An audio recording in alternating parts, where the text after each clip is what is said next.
Hi, everybody. Welcome to another Craft Blend review. I'm Heather, and there's Daniel. You want to say hi? Hi guys. um, so today we are going to be talking about the book My Dark Vanessa.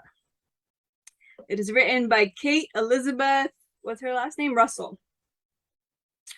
And this book was a roller coaster ride.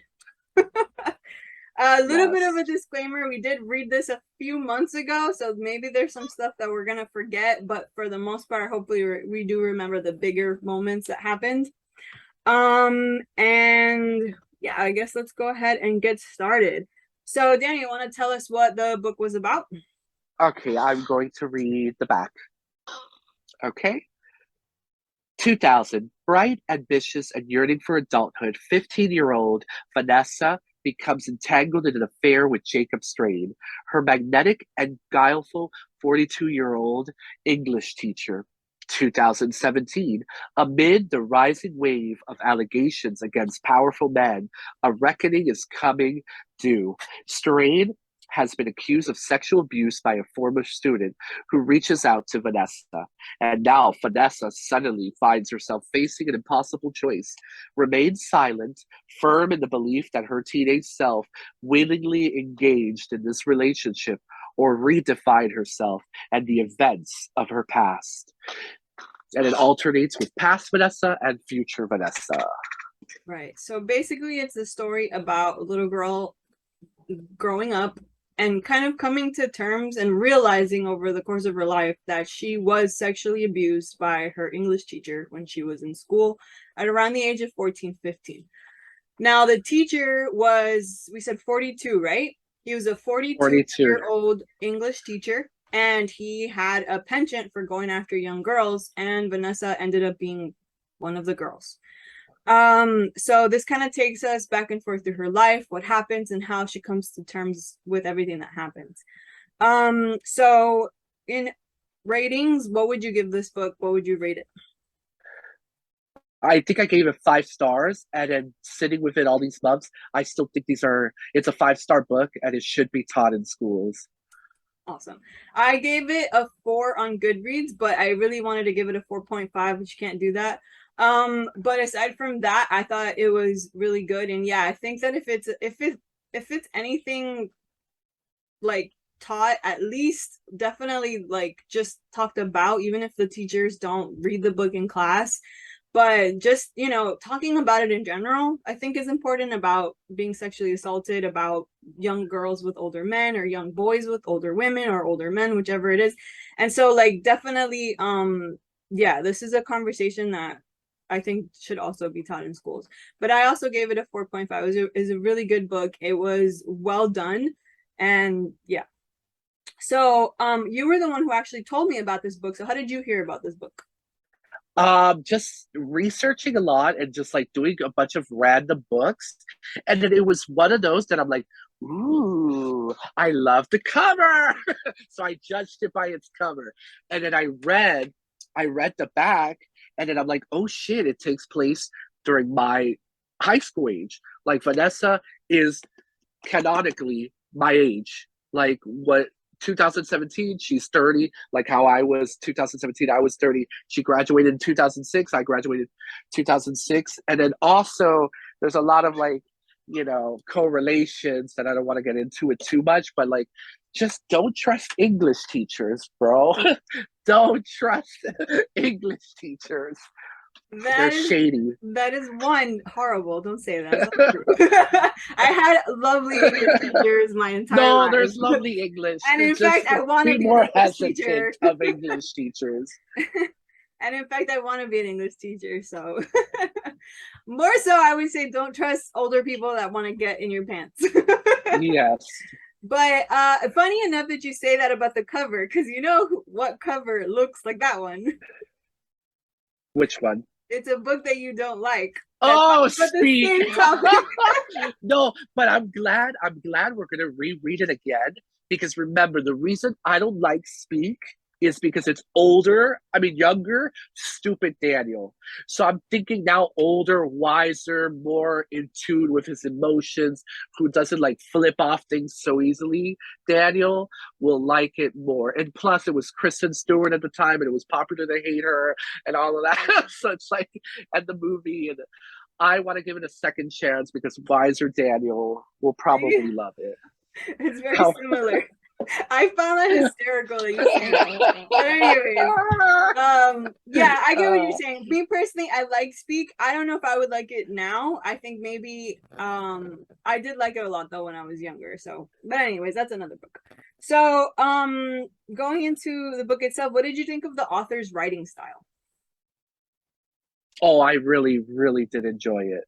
And I like the way she like because we read this one before the Seven Husbands of Evelyn Hugo, so I Mhm. was really loving the duology of like present time and past time, and then I really loved the self deprecation of her mind, and yet she knows what she's doing, yet she's disconnected from it.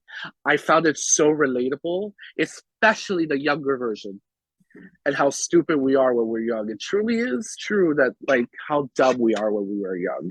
Yeah.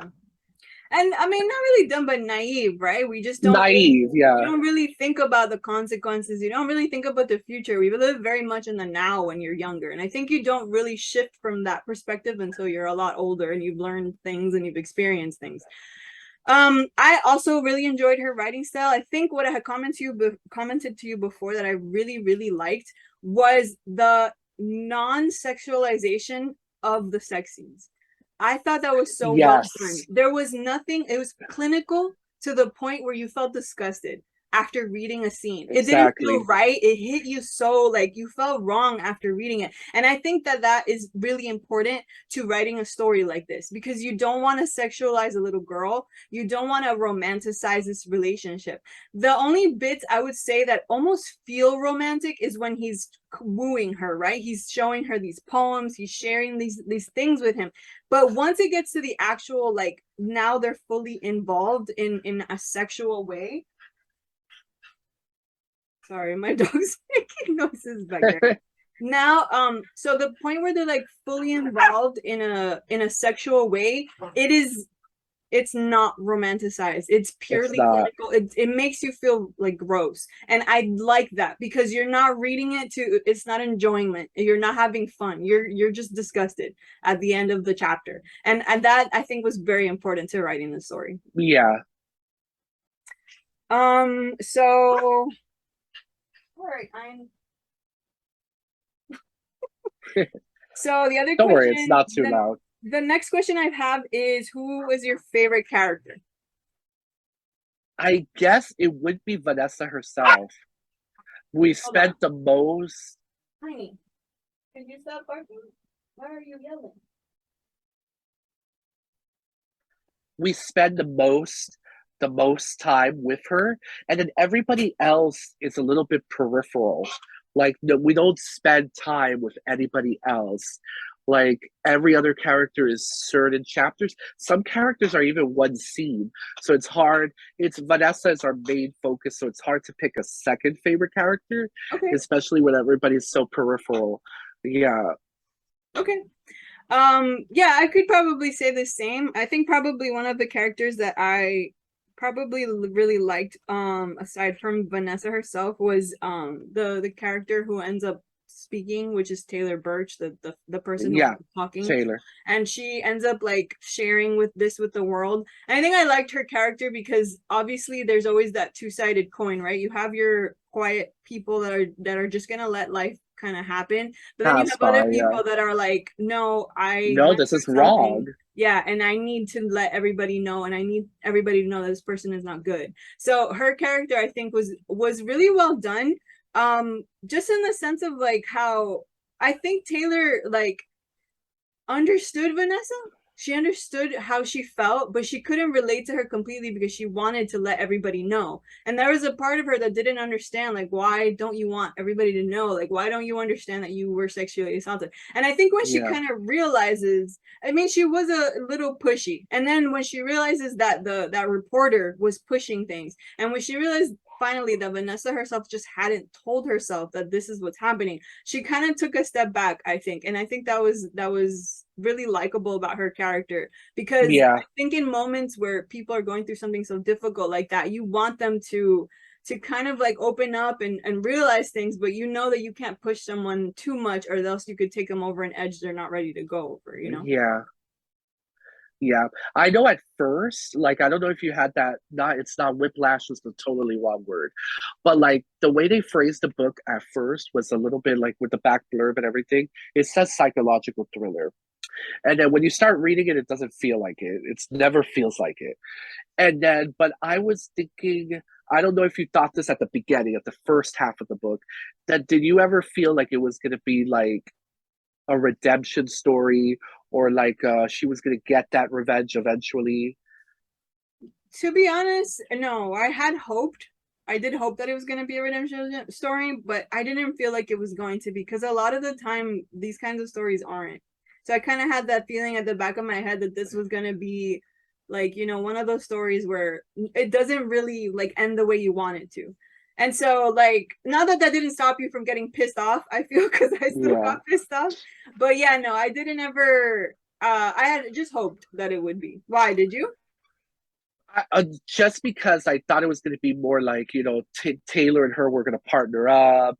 I thought it was going to be more, what we got instead. I just found it so fascinating of like my like duology of like, why did I think that at first? Like, I guess it's because ultimately as humans, we want that redemption story and everything. And then the thing is, to real life, we don't always get that, and we Exactly. have to find, which that's why I ended up still loving the book, especially the ending too. You think it's lackluster and you think it's just like one note, but it's not, because it's like every survival story is different.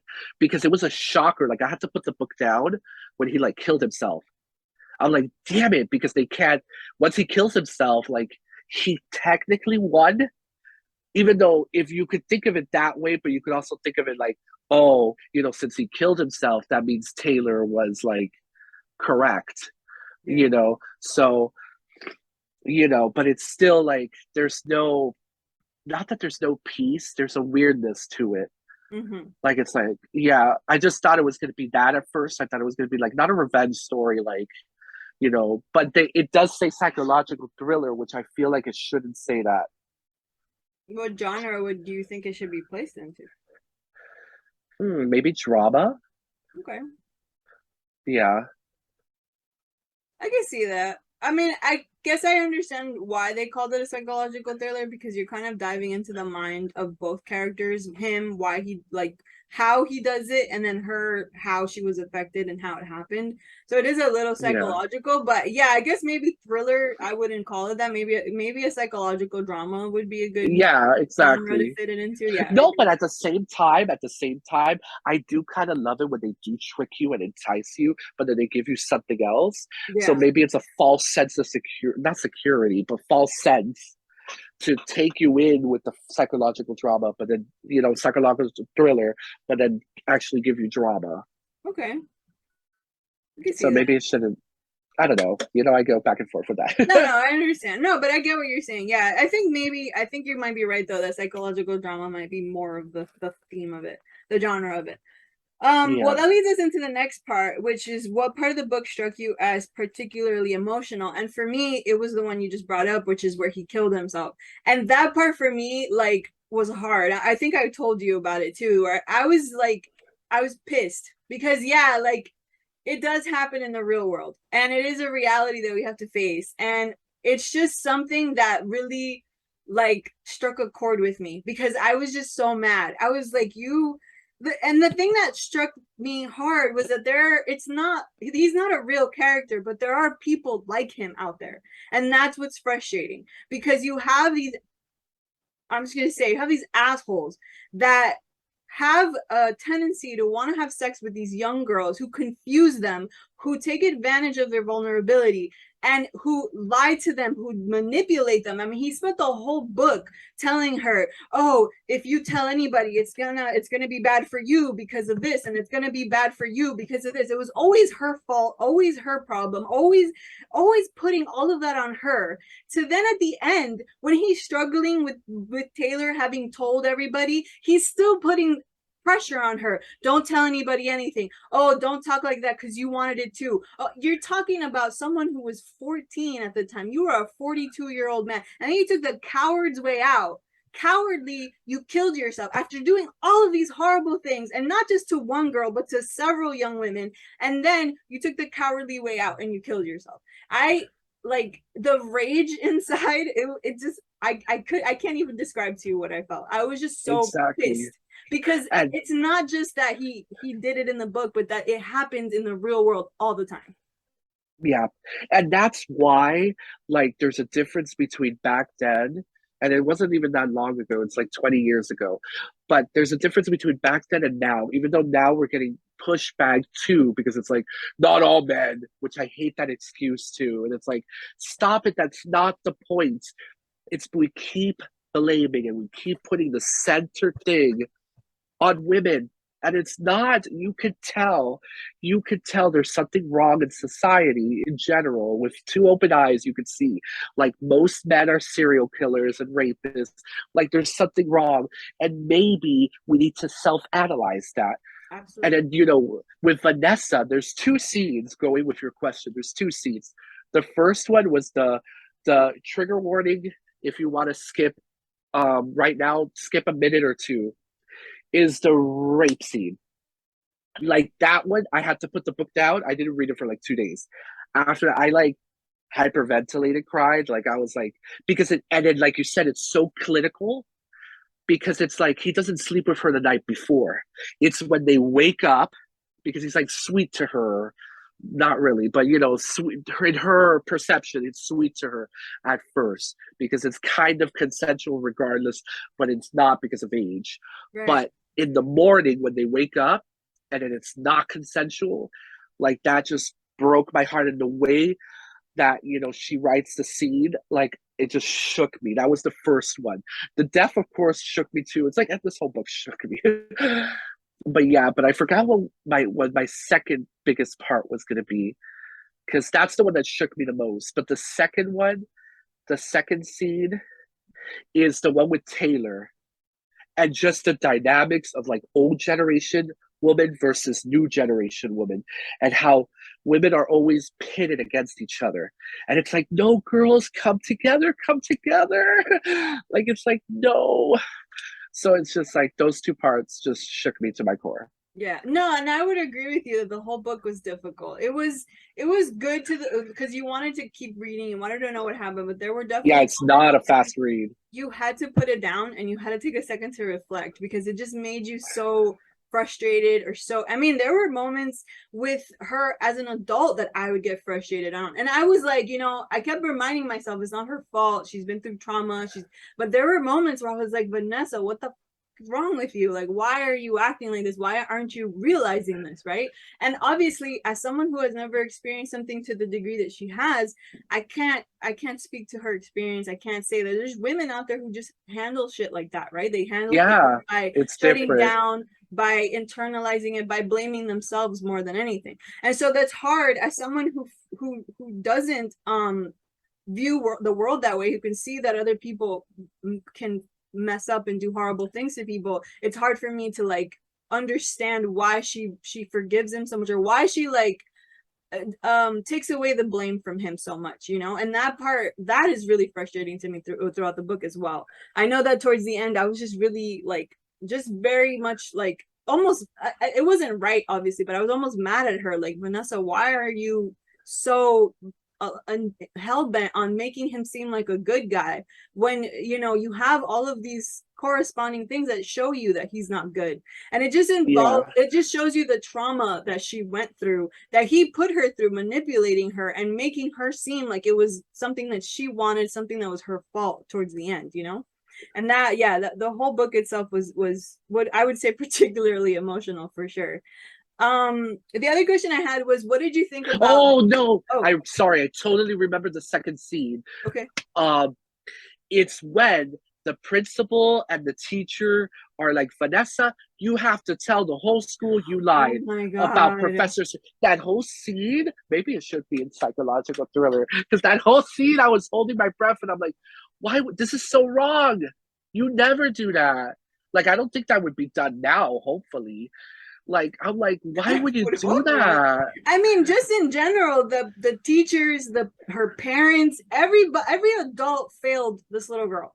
They failed They her. failed. They focused more on making sure this man had his reputation intact. Her mom just wanted to sweep that shit under the rug and pretend like it never happened. It was just so like someone who needed help, who needed advice, who needed to be taken care of was just like, we don't want to deal with this. We don't want to talk about it. We just want to pretend it never happened. And that is definitely the very frustrating thing about all the adults in her life. Yeah.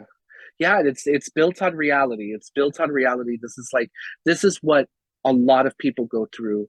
And that's why it's brave when people do come out. Mm-hmm. It's brave when people come out because it's like Absolutely. everything is against them. The waves of criticism, the wave of everything. They deserved it. Oh, the way they were dressed. Oh, they shouldn't have gone to that party. Oh, they're Or fucking oh, stupid. it's because this person, look at this person, she lied about it and she made this whole thing up, so you can't trust any of them. Like Anybody, yeah, like we wow, like everybody has someone who's going to take advantage of the system. That's going to be real throughout any part of the system. So why is it that this is makes it any different? And when I think when it comes to sexualizing young girls especially, or just sexualizing young kids, it's definitely the thing that's thrown under the rug. We don't want to pretend, we want to pretend like it doesn't exist. No, that doesn't happen to people, and it does. And it's very difficult to when you're reading this book, it's difficult to compartmentalize that, because you see the reality is that yes, this does happen. And I would say that, heaven forbid, like I would rather believe someone who told me something like this. I'd rather believe them until for sure it's not true than to pretend for 1 second that that kind of shit doesn't happen and that they're lying. Why would you want to lie about something so horrible like that, that's affected you, that's traumatized you?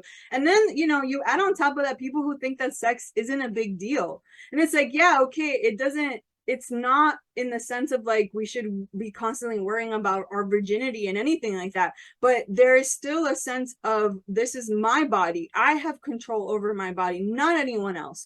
And I, just because I want to give it, even if let's say she was wanted to sleep around with whoever she wanted to sleep around, even if I wanted to do that, if I wanted to have sex with the whole fucking world, as long as that's what I wanted, it shouldn't involve anybody taking that control away from me, right? So like it doesn't matter anything about the her sexuality, about how many men she meets, how many whatever. Her body is hers and she should have the control of who she gives it to. And if it's in a sense of an older man and a younger girl and he's telling her all of these awful things, he's manipulating her, she doesn't have any control, no matter what you want to tell yourself and lie to yourself about the situation. yeah, the school handled that super duper wrong. Instead of like taking her out of that class, and then the one who gets the most punishment is Vanessa. And you see that to real life too. It's like the man gets the slap on the wrist, and the woman is the one that her whole life is destroyed. And it Exactly. shouldn't be that way. It shouldn't be that way. Mm-hmm. It shouldn't be that way. Well, one of the questions I had was, did anything frustrate you about the book? I think we kind of dived into that a little bit. It's just society in general, and then how close it is to our own real society. And then I hate it because I'm the type of person that doesn't like want to blame video games or doesn't want to blame pop culture or media. But when we were kids, Heather, what was the most coolest plot line in teen TV I shows? told you this. That's what I was telling you about. It was, I told you that it felt like after reading this book, I realized it's almost like an indoctrination. Ever since you're young, you see relationships with older men and younger women all the time. And Yeah. even in love and romance movies, there was one in particular. I don't remember what movie it was, but I believe it was Audrey Hepburn. She was in her 20s and her love interest was like in his 50s. Why is that a norm that we're watching at a young age? That's what 27-year-old is gonna go out with a 50-year-old willingly? Like, unless the guy was like, obviously had something super likable about him, had, great personality, whatever. Fine. It's not like it's not heard of. But at 27 years old or 20-year-old, you're not looking at men in their 50s. You're looking at guys your age. You're looking at maybe guys in your 30s. There's no reason at all why these young women all the time are always put with these older men. In most Yeah. movies, it is just like the most It frustrating is, like thing. you said, it is indoctrination because when we were young, we liked older. And then the same thing that's happening now with like Demi Lovato, Taylor Swift, with their hit singles and They're everything, finally they're speaking out about noticing it. it. They're Yeah, they're finally like, speaking out about wow. it. They're like, why are we like they put a pedestal on older men? And I really think it's like societal like indoctrination of it. It really No, is because with the definitely. Dawson's Creek, the OC, like all of those had plot lines of like the students sleeping with the teacher. And then the also thing is that they cast older, like it's like a 25 to 30-year-old playing a teen.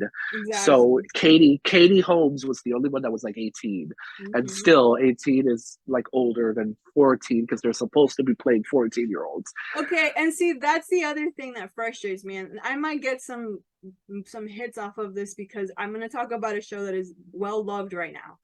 But shows like Euphoria, these are older kids, older people playing young people, heavily sexualized, having sex on screen, showing off their body in super sexual ways. I'm sorry, but that kind of stuff, you cannot say that that kind of stuff doesn't affect the minds of not just the young people, older people as well. Because now you're not even viewing high school students as high school students. You're viewing them as older kids, as older people having sex, as older people, and not even like you're not even thinking about the fact that they're doing it with each other. They're doing it with kids their own age. No, because the way they look, the way they act is all shown in a more adult vantage point. So now you Yeah. have people looking at this and saying, oh, well, yeah, kids at their age, they're already acting like that. So they already know what's up. No, no, no, no, no. They don't know what's up. They don't know shit about what you think they know. They are learning as they go, and they're learning with each other. In kids their age, they're learning together. They're not learning adult things and being adults already. They're not adults in their heads. They are young kids learning what it is to be adults with each other. And then you come in as an adult and you want to take advantage of that situation, saying, oh, well, yeah, no, these kids, they already know what's up. They already know what all of that is. No, no, no. You are now taking full advantage of a young person learning about life, and you're trying to teach them to be what you want them to be, what you think they should be. And that right there is something that I don't think gets talked about enough and gets focused on enough. Yeah, we need to stop. I feel it's because there's also like it's more dangerous and there's more bylaws when you cast a child. Therefore, that's why they cast adults with that stupid, bar. But like I think because taking it back to the book as well, when Vanessa looks at a Polaroid picture of herself at 15, she gets shook herself. She's like, "Oh my God, I look like a baby.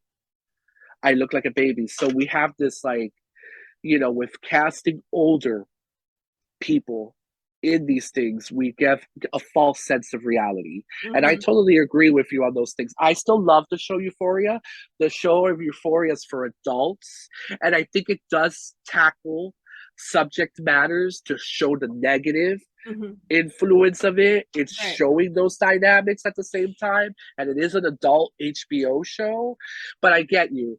That's where parents come in, like Vanessa's parents. They didn't parent well. They were like, they just took her out of the school. If it was my child, I'd be like, you're not throwing her out of the school. Mm-hmm. You separate her from class. You do a thorough research on that man. Yeah. No, I would have stepped in. I would have stepped in. I don't care about being a bad parent, as a bad parent, as in like tough parent. That's the correct word. I don't mind being a tough parent. And if my child hates me for 6 months, no, No, no. The Well, door open when you have any gender. No, tough love. And we're having that sex talk. well, We're not and shying that's the away from thing. anything. I wasn't really talking about euphoria in the sense of young people, because yeah, obviously parents should monitor their kids. I mean, that's a whole different topic. But I more in a sense spoke about it that we as adults watching that kind of content, we have to be able to we have to understand and to speak on it within ourselves that just because that the media showcases children in this light where it feels like they're more adult than they are, we know because we've been children that they're not. I Yeah. know that I've had experiences with friends who have had drug addictions. I've had experience with friends who've been sexually assaulted. I've had friends who had sex with multiple partners by the time they were 17 years old, right? We've had all those kinds of friends. We've had friends in abusive relationships, but our brains did not handle that situation well. They did not handle it the way an adult would handle it. So you coming in as an adult and you're assuming that kids are like they are in the media, they're not. Yeah, some of that stuff they go through, but the way they handle it, the way their brains understand everything that's happening, it is not the way an adult understands these situations. So you coming in thinking that they're like you, they're not. They're still learning, they're still growing, they're still naive to a lot of stuff. And if you think that you can come in and to have a relationship with someone like that, you have to understand you're just being manipulative. You're just taking control of a situation that you shouldn't be a part of because they're learning together themselves. You, as an adult, already have experienced life. You shouldn't be telling them shit other than to help them grow. That's it, right? Yeah. No, I So, totally get you have 100,000 valid points, especially that I feel like the sex scenes are a little too romanticized for my like, where they show Cassie, they show her, there should be a not a pushback to that. It's because if you think about it, she's supposed to be 15, but the actress Cassie is like 25, 30, and it's like why, but with the cinematography with the drug addiction, I think when they mute the colors and they show how drug addiction really looks and they don't romanticize it, I yeah. feel like those parts are better. But sex, for some reason, maybe because it's still written by a guy and it's romanticized and filmed by a male director, the sex scenes, and then that we don't know what's going behind the scenes because two of them quit. So I feel like maybe he needs to hear it, that because that is a critique with female characters. He's romanticizing them a bit too much. So I agree with you, and I'll take the flack with you. And then also, we've been talking about this in real life. I think there's too much focus on young adult slash, we're not getting stories about our 30s, 40s, 50s. Like it's all central to that. And then me, I can admit I fucking love young adult. I love young adult. It's one of my favorite genres. But that's because as a queer person, it's been taken away from me. So there's more subtext to that. But I do agree with you, and we agree together that there should be more stories too of other age groups. Like my Dark Vanessa has the two dualities. It has Vanessa at 30 learning and finally coping with her drama, and then 15-year-old. Yeah. Yeah, there should be more of a focus. I would agree. Yeah, that we need more of a focus on all the age ranges, all of the because a lot of the time people think that once you hit like past 25, that's it. Life is over. That's You it. can't That's keep it. going. Life is over. You're So officially like, smart. You learn yeah, every fucking day of your life. You learn. yeah, and You then but not learn. only that, that like life ends apparently. Like you can only have fun before you're 25. Like I I know. it's one of the things that I argue the most about being in my 30s. Daniel, I say this full earnestly. Even with like a lot of the health issues I have, a lot of my insecurities, I have had the best time of my life in my 30s when I ever did when I was in my 20s or in my teens. I was miserable when I was younger, depressed, worried all the time. I feel more joy and more capacity now than I did then. And life does not end once you hit 25. In fact, sometimes it gets better. Sometimes it can keep going. Sometimes you get excited again about the things you used to love and you come back to yourself, you know, because now there's no longer the pressure of whatever society puts on you when you're younger. Now you just are you, and you can do what makes you happy. So Yeah. there is definitely too much focus on the youthfulness and like staying young and being beautiful Yeah, forever. obsessed with we can move youthfulness. It's we like, can move on bro, from get that, over it. exactly. And we can Yeah. move on from that. And you know what, you know, a lot of the time, like, it's like with Strain, who took the easy way out in killing himself. I think that a lot of the time, people who go after relationships with younger people, they're taking the easy way out as well, because they don't want to put in the work to be people in society that have real relationships with adults, and Yeah, they it's want a to have the power dynamic. control. They want to have the full capacity to take one person and mold them into what they want them to be. They don't know how to be Like an all these adult. male podcasters.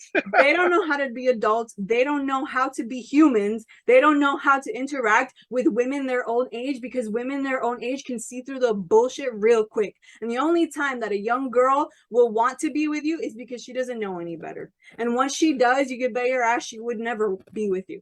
Yeah. And you know, girl, you know that I get a lot of shit and flack because this is also not in the heteronormative sense either. In the Mm-hmm. gay community, there's a power dynamic between young and older too. And then the gay community is like, and it's like, no, bitch, we have to be held accountable too. And it's Mm-hmm. just, I don't get this whole fascinating. It's a power dynamic. It's a patriarchal. No, it We see definitely it. is. We It see it. definitely is. Yeah. And I, you know, it's like I've told you before, you know, I work right now, like I work right now in an environment where I have kids around my nieces and nephews' age. So they're all in like their early 20s. So I'm a good decade older than them right now.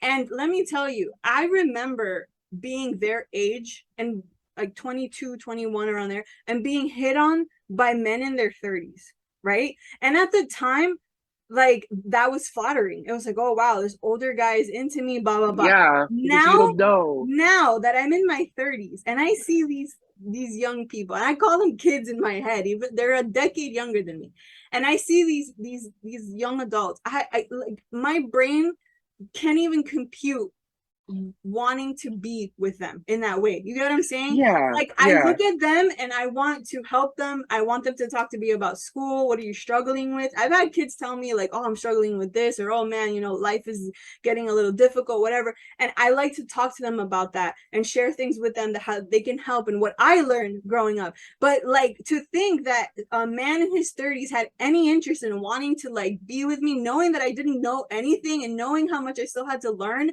it just like, it turned it on its head for me, and I'm astounded that it was even a thing that was happening when I was in my 20s. Yes, and then I hate it though because now we're older, now we're dying, according to them. But it's so hard because they don't listen. And sometimes they have to go through it themselves. And I hate it because we have that wisdom of the future. And then it's like, oh my God, because I'm not gonna name names or anything in real life, but like there's still that fascination of older. There's still that fascination of older. And Yeah. it's like 10 to 15 years older. And it's like, damn it, and you want to help them, that's a phase. Yeah.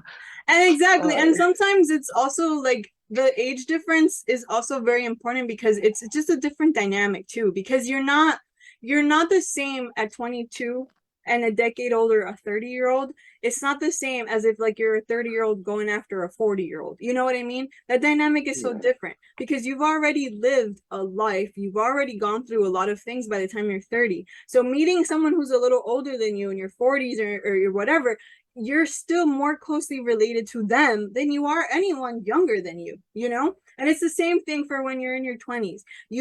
I mean, it's different in your 20s because it's not the same thing. You're still in your early 20s, you're still learning about life, you're still experiencing things yeah, at like a different perspective. this arbitrary that 18 you're an adult already. Mm-mm. We felt it. I finally felt wisdom, to be honest. I finally felt an adult in my late 20s. Yeah.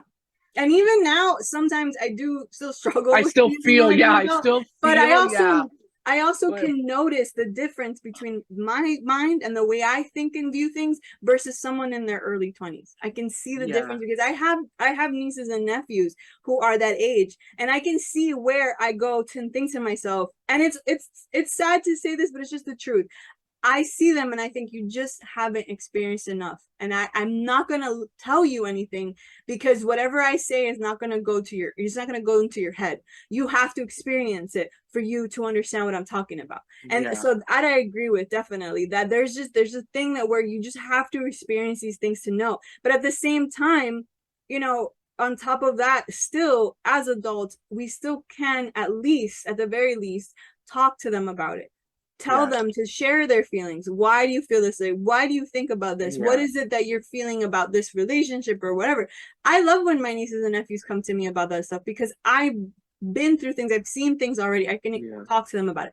And so, like, definitely there's that sense of like, I didn't feel like an adult either until I was in my late 20s either. Well, I think once I hit 27 was when I was like, okay, shit, I'm an adult now. Like this is it, Exactly. you know, for sure.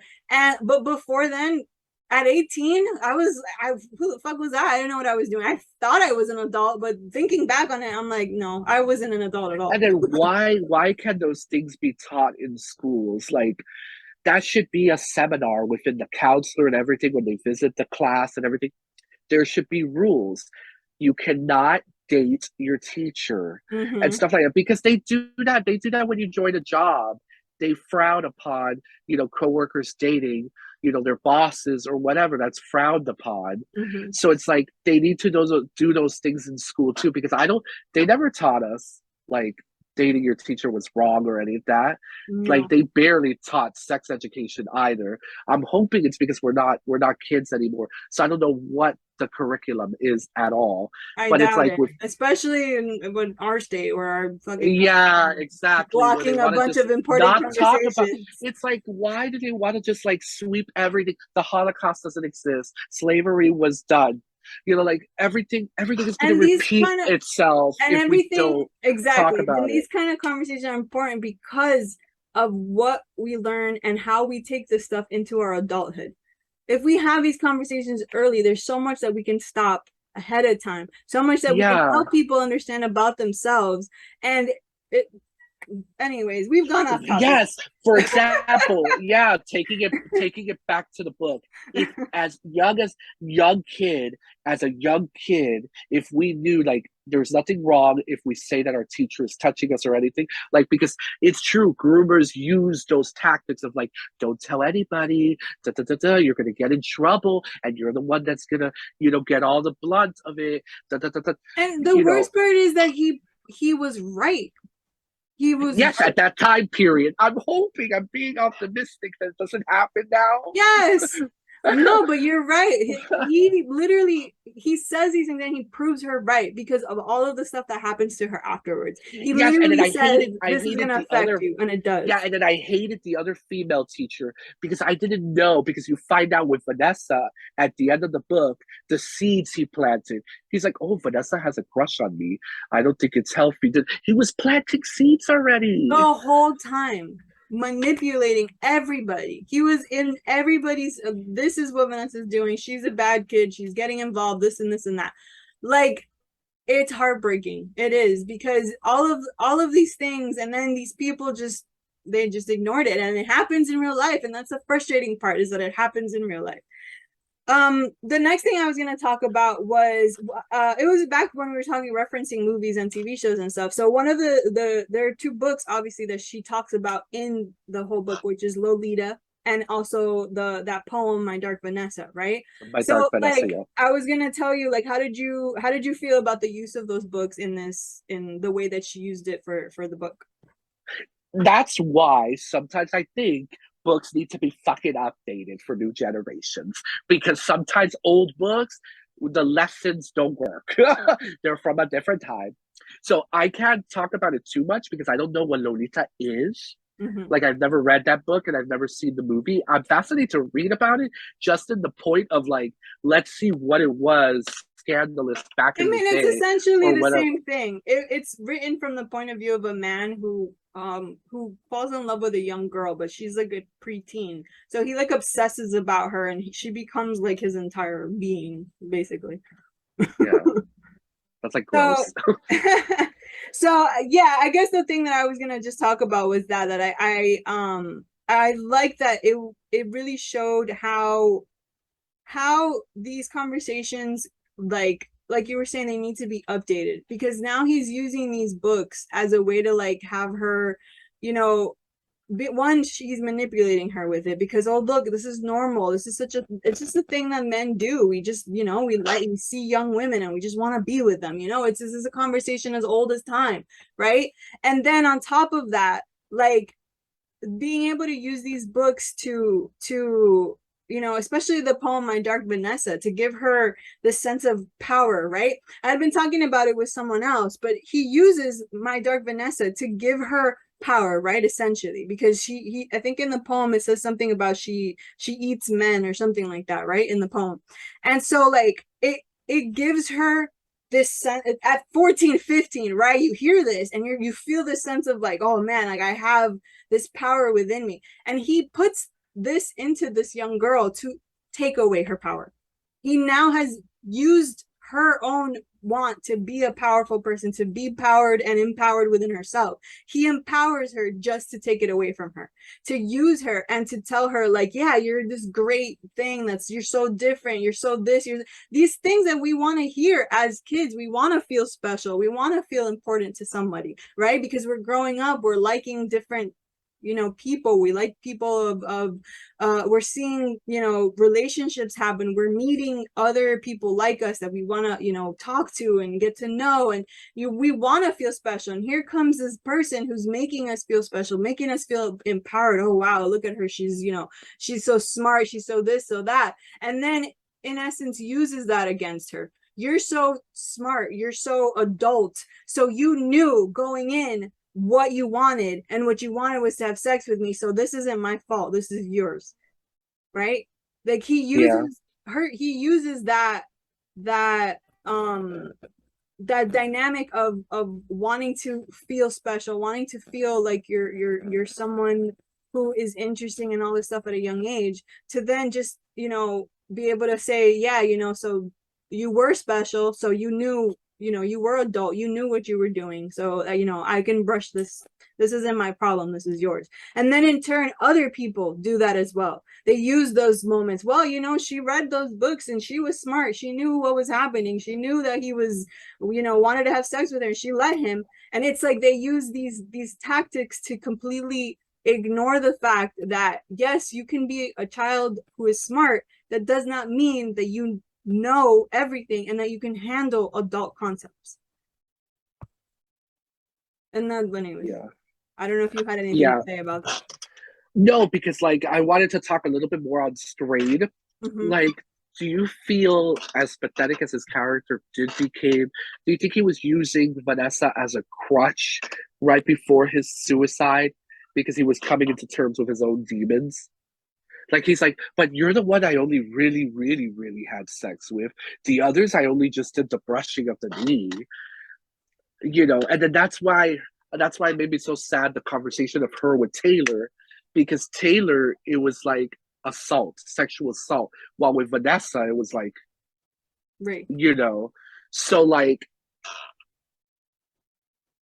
with Strain, it's just like his character became so like weird at the end that he was even using her right before his death.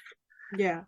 Yeah, no, I talked, I think I talked about this a little bit at the beginning, that yeah, he even in her, even in the moments where he's seeing his kind of like his world fall apart, he's still telling her, this is, you did this, you did this to Yeah, me, if you say anything, you're gonna put me like in this bad position, because this is something that you wanted, and you wanted this too, and you can't say that I raped you because you know you wanted it to. And that, it was his whole way of really like lying to himself, yeah, manipulating her, right? Like he just like was completely in his mind.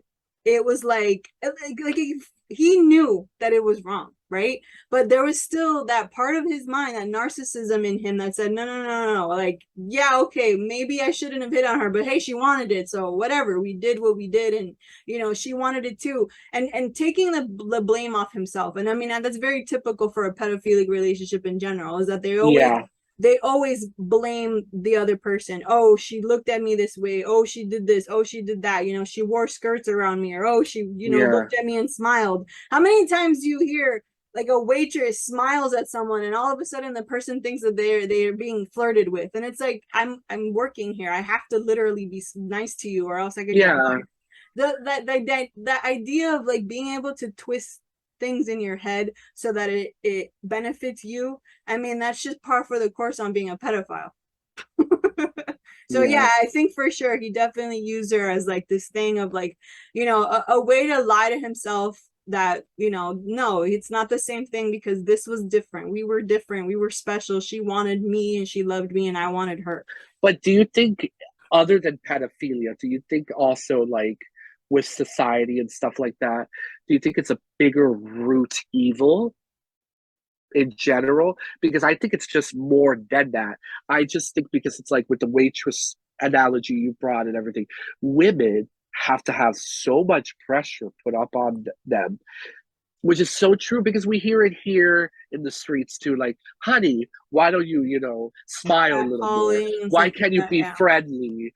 And it's like, bro, like the things women have to go through, and Yeah. it's like No, so. I always joked around with, I've always joked around that you know, I would have hated, like, yeah, there's like this part of me obviously that wants to feel attractive and stuff like that to men that I find attractive, but I would have, I think I would have had a tough time, and I always say this, I feel bad often for women who are very beautiful because I don't imagine you can have a regular conversation with a person who wants to have sex with you because they'll twist everything they say because they want to be with you, everything you say because they want to be with you.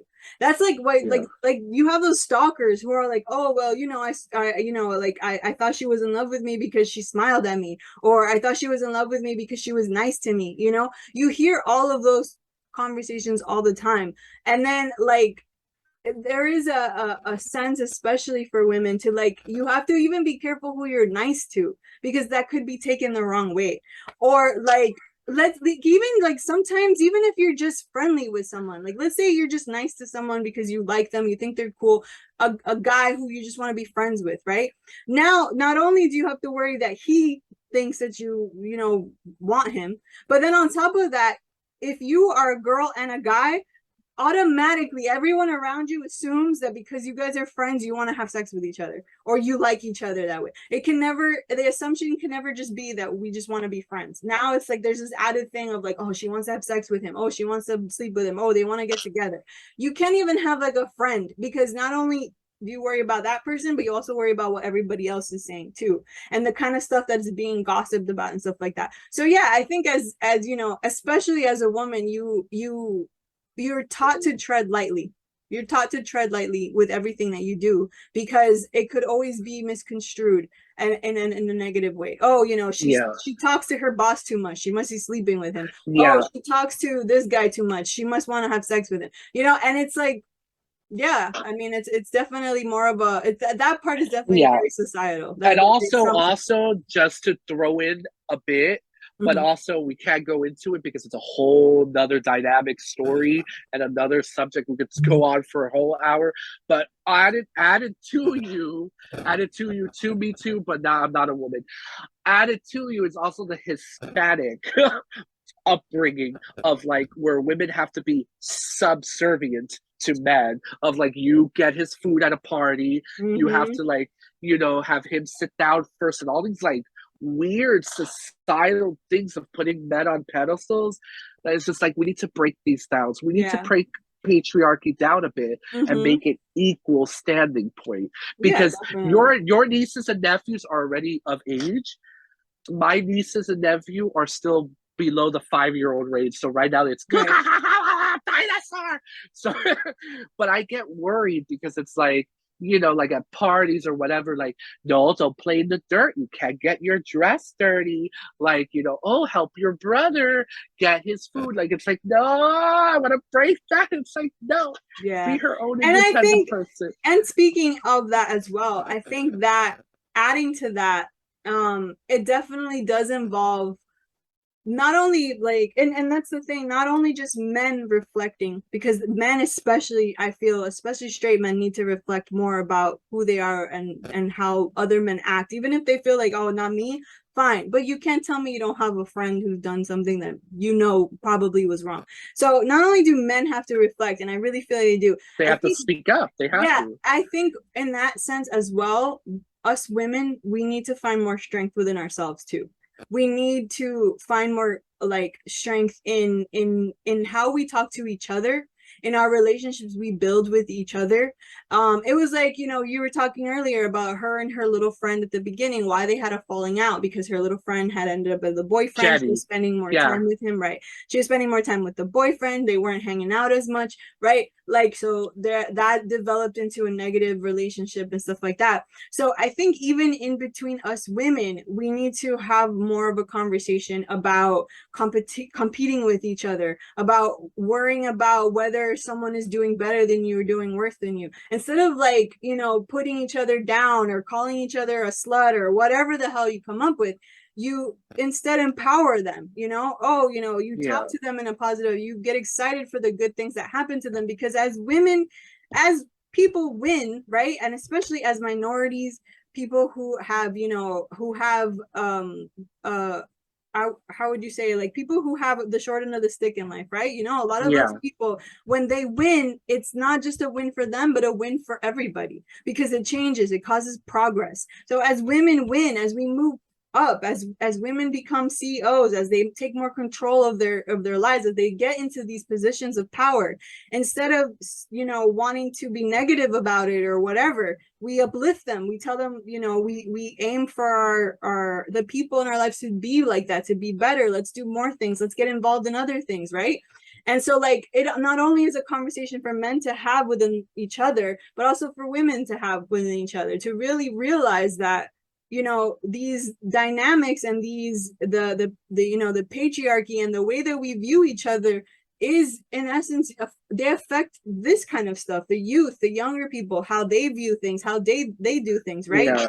Like if you think about her mom, if her mom had just been a little more empowered even within herself, to say my daughter doesn't deserve this, right? Like she doesn't deserve this is Yeah. men taking advantage of her. And that, like, so many moms do that, right? They push things under the rug. And I, you know me, I work in an environment where I hear these stories in real life, sexual abuse stories.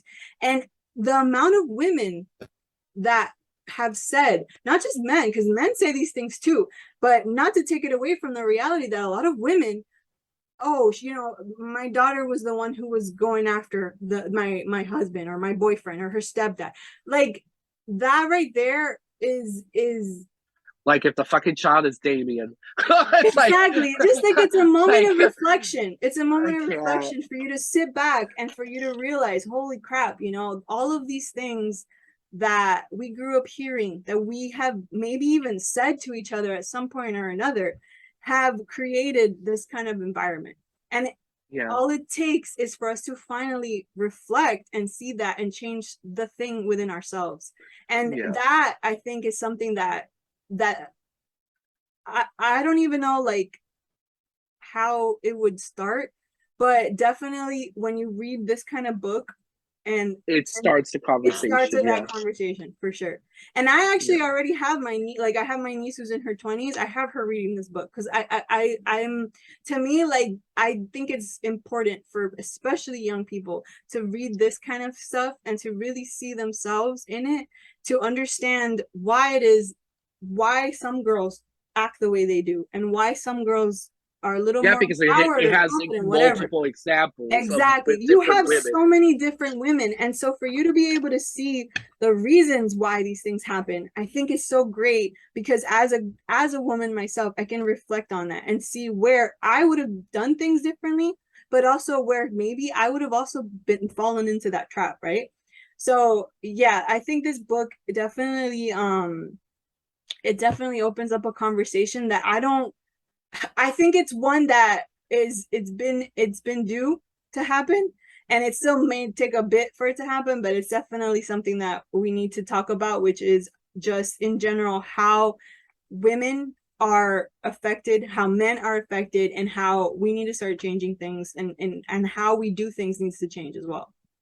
Yeah, we need to fuck the binary. Like I always say, we need to stop thinking in black and white and boy girl. We do. Exactly. We just, No, for everybody's sure. different. Everybody has different percentiles. No. Mm-hmm. Yeah.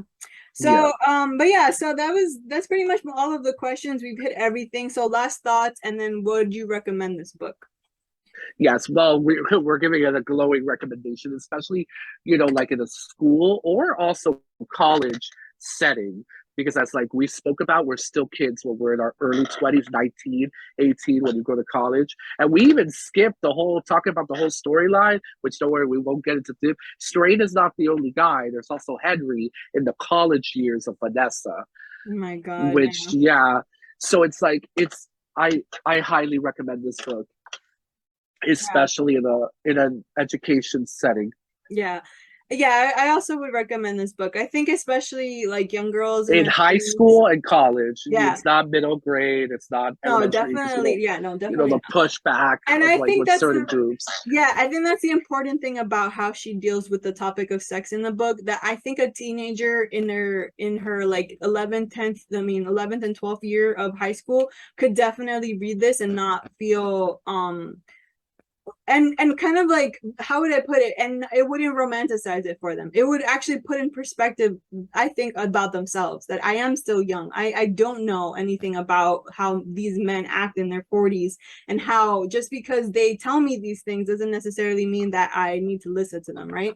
So yeah, I think definitely like girls in 11th, 12th grade could benefit, and then young adults in their early 20s, and then I think just any woman can benefit from this book, because even me as a 30-year-old, like I said, it brought up the conversation for me about how when I was in my 20s I was being hit on by men who are my age now, and I can't even imagine like thinking that someone like my niece's age is adult enough. I still view her as a little kid. And so like you have a very bad that very bad dynamic, and it's something that we were talking about earlier. We grew up with these Yeah, girls dating younger, older men. All the most of those relationships were of that kind of scenario, and so yeah. we grew up romanticizing this We excitement we about did. older We men, did. We're and like, it's ooh, like Dawson's Creek storyline. exactly Ooh, like without okay. without realizing the ramifications of it and what that really possibly means and what it entails, right? So yeah, I think for sure I would recommend it, and I would definitely. I think that this is such a great book to have a conversation about. Like, I think people in Yeah, book clubs should read this and talk about it and discuss it, especially groups highly of agree. women who get together. Like groups of women who get together could definitely benefit from reading this book, talking about it. Women who have children, who have young girls, read about this, see the dynamic of her and her mother, and how her mother should have done more. Maybe she didn't know any better, right, at the time, because obviously this was at the time when we were growing up, and I don't know how our parents would have handled it, but we do know that at the time this the kind of thing was actually like not normal, but it wasn't as big of a deal as it is, I would say, now, right? Like this was more hush hush, dropped under the door like back then. And I think now it's coming more to light. And so as as older women now who have children and stuff like that, I think they would also benefit from reading a book like this. So I recommend it for anybody who who just wants to have more of a conversation about this topic. Yeah. It does a good job at discussing these Yeah, and heavy things. men, and especially boys. Boys Yes, need to read this too, because like we need to stop making it just that it's the women's conversation too, because women are doing too much heavy fucking lifting. It's true. like boys need to be taught these lessons, and they're Yeah, not, because it's always the same thing from the beginning of the time. Boys will be boys. exactly. Yeah. They could do whatever they want, No, and you're right. they can't. They need to be taught these lessons too. Mm-hmm. They need to. They Yeah. need to. Yeah. And again, it comes from both sides of men and women. And yeah, you're right. Men should do more heavy lifting as well, because women have been doing it for a long time. We've been striving and pushing for change. And so obviously men need to also push for that as well. But I think it also, like, in essence, that learning and understanding as I just mean in the sense of, as a woman, as I'm learning and understanding things, it's empowering me in a different way so that then I can empower future generations. You know what I mean? And I think that's one of the things that that I can only speak to being a woman, right? Is that like Yeah, I can at least say that by reading things like this more often and discussing it with friends and with people, because I brought this book up to so many people and had these conversations yeah. because I was so annoyed at times and frustrated, and I was like, I need to talk about this to somebody. Whoever was around, I'd start ranting at them about it. But it was always like, it definitely it speaks to knowledge being power, that the more you know, the more confidence you feel Exactly. within yourself, the more you're able to teach future generations. So that's what I mean, that more women need to have these conversations with each other, because that is something that, as especially as moms, when we have children, or as a parent, you want to be able to you know have this conversation with them and not shy away from the hardness Yeah. of life. It's because, at least for me, speaking as, a male, Mm-hmm. like, it's because there's so much that men are not taught. They're Mm-hmm. not. Mm-hmm. And it goes swept under the rug so much that it's like, and I can't have that excuse. And that's with anything, Mm-hmm. Yeah. regardless of gender. Like, for example, like, if, I'm not gonna judge or put things, but like, like some of my gay friends, they're like, I only read gay books or male books. Me, since the beginning of time, I love female protagonists, gay protagonists, male protagonist. I love everybody because I want different perspectives and different stories, because Exactly. that's how we broaden our mind. That's Mm-hmm. how we learn from seeing and living somebody else's point of view. So, Exactly. like, our boys need to be taught those lessons, Mm-hmm. because we keep being taught that blue is blue, pink is pink, separate, like all this stupid ass nonsense, and those things need to break. Those Exactly. things needs to break. And then we're not in olden times. Women are not property, they're not money, they're not, like, no. And then we should be taught, because we're not taught that, touching and raping and all of this. Oh, boys will be boys. Oh, they were both drunk. It's like, no, Yeah. no.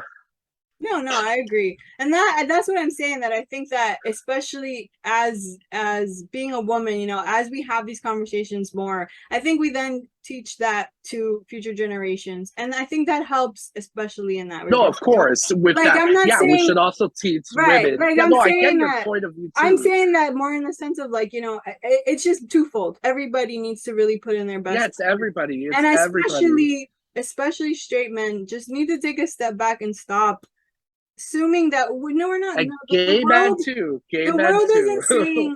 the world isn't saying that you're a horrible person. The world is just saying, maybe take a second to reflect, understand a different point of view, understand what someone else is going through, put yourself in different shoes. One of the things that's touted about reading, and this is funny, because I've had people say to me, oh, because you read this book doesn't mean you're smart, you're not learning anything, because like it's a romance novel, or it's Harry Potter or something, right?